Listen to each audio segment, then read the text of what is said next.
சேரும். நீ விட்டு போற தூரம் எல்லாம் தீயாகும்.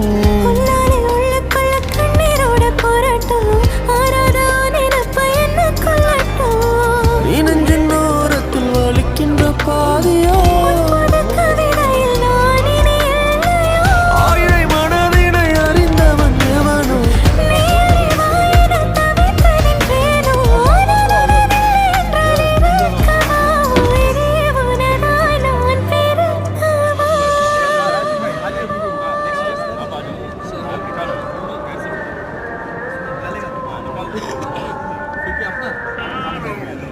உன் கண்ணோரம்